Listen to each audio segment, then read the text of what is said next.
I'd say we talk about Jimmy every week, but it's almost amazing how we're not really talking about him this week because he's just played really well, solid football. And we had him on the air, and we asked him about, what we media people do. We try to stir it up, right?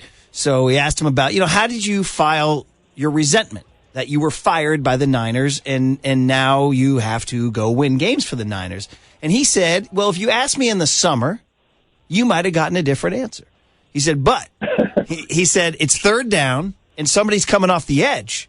So I better not worry about that right now. I'm going to get smoked. That was a word he used, smoked, yeah. So could you just give us the overview of this journey after the Denver loss, and how he's handling it, too. Yeah, and how he's handling it and how he's playing and how you guys are even conversing and relating to each other right now because, to be honest, you and Kyle fired him. That's how Steve Young phrases it on our airwaves. And now you guys are saying, hey, let's go win a Super Bowl. Yeah, I don't like that. Steve Young, I love him, and he's got a way with words and thoughts. He's a really smart dude. I love listening to him.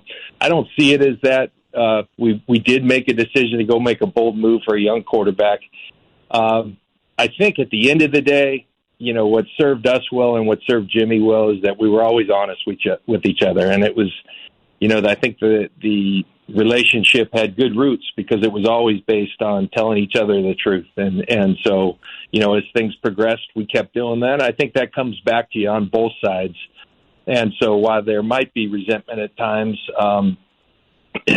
first of all, Jimmy's just not handling it well now. He's handled it well throughout. Again, I've talked so many times, but my admiration for him, the way he handled the situation last year with Trey in the room and how good he's been to Trey, I think it speaks volumes for who he is. And this year, it's been no different. Tough situation, I get it.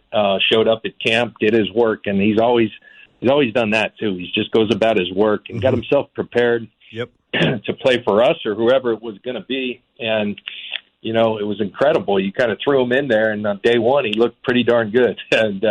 And Jimmy's got that ability to go do that, and he's playing at a really high level. Last week was an interesting game in that we were in a lot of third and longs, and Jimmy just converted at a really high level, and he's really in sync with all of his guys right now. He's playing very poised football, and he's leading this football team, and we're happy to have him. And I can't say enough great things about Jimmy Garoppolo.